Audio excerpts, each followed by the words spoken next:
Pictures po, sa Star Cinema. Okay. Bukod pa yung The Bet o kasali na doon yung... Kasali na po yung The Bet doon, and then yung next project. Or kamusta yung shooting ng The Bet so far? Hindi pa po kami nagsistart. Wala pa. Parang sa 9 pa lang po kami magsistart talaga. Okay. Pero nasabi yatang magbabanding and workshop kayo. Nagawa na ba? Apo, meron po kaming isang nag-storycon po kami, and then nag-script reading kami. After that, nag-bonding kami after nag-sing, karaoke.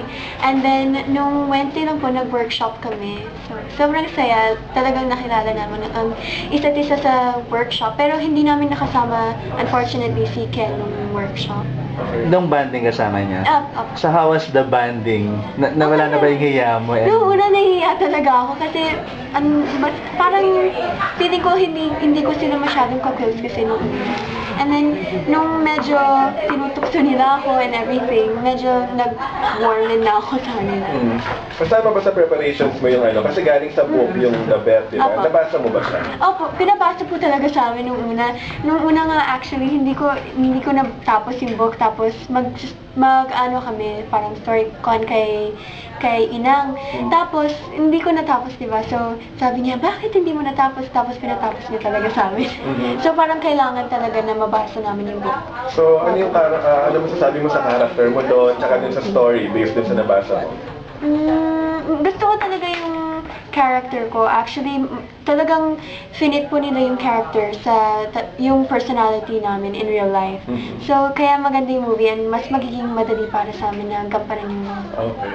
How does it feel na you're leaving na or you're being launched in your I'm really, really happy and nervous at the same time kasi yun nga, I didn't start out as a bida sa teleserye, so it's going to be harder for me to adjust to this kasi when it's a movie, it's a really big thing and people pay to watch, so you have to really give, you have to do really good kasi ayaw mo naman parang masad sila pag napanood nila, ma-upset. Sobrang popular yung The Bet. No? Pressure ba yun sa'yo on your part? Kasi ikaw ang gaganap minsan. Dapat same yung imagination ng nakabasa, dapat the same. Yun nga po, kasi mas ang daming beses na ako mismo as a bookworm.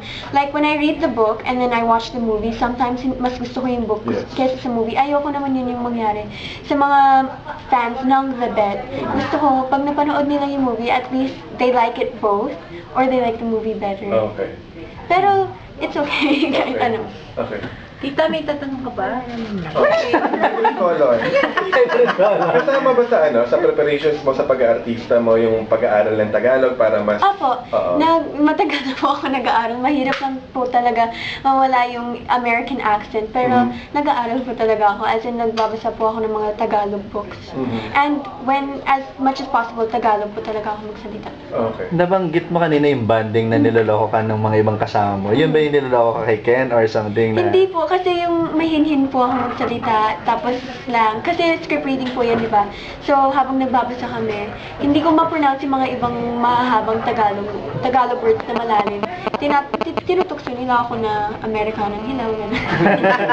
Tawag dito, lumabas na rin sa mga, sa mga write-ups na crush mo si Enrique. Nalaman na rin ba niya? Ano reaction niya? Ha? Hindi ko po alam. Meron ka bang ever interview na nasabing crush mo siya? Hindi po directly na sinabi ko crush. Actually, hindi naman po kasi imposibleng magka-crush ako kay Ken kasi he's a very nice guy and Bakit naman Hindi imposible. Hindi imposible, sorry. Hindi imposible. Kasi he's very nice and we've known each other since nung she's the one pa. So, it's easy for me to get comfortable with him. Pero, crush wala po talaga sa isip ko ngayon yung mga ganong bagay. Gusto ko focus lang sa work and yung Tagalog ko. He's cute, hindi ka ba mako-conscious? Kunyari, may mga... Nako-conscious ako. Nako-conscious naman po ako. Pag tinignan kasi niya, parang nakakatunaw talaga. Hindi, ganun kasi siya tumingin eh. Parang ginaganon niya yung kilay niya. Excited to work with him dito sa film na to. Yes, it's really fun to be with him, especially on set. Kasi kahit pagod na siya, alam mo yung nagpapatawa talaga siya. So, hindi ka rin mapapagod sa kanya. Huwag ka nang liligawan.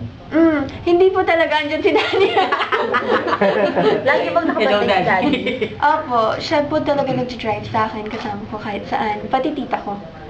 Tita ko, bodyguard ko po.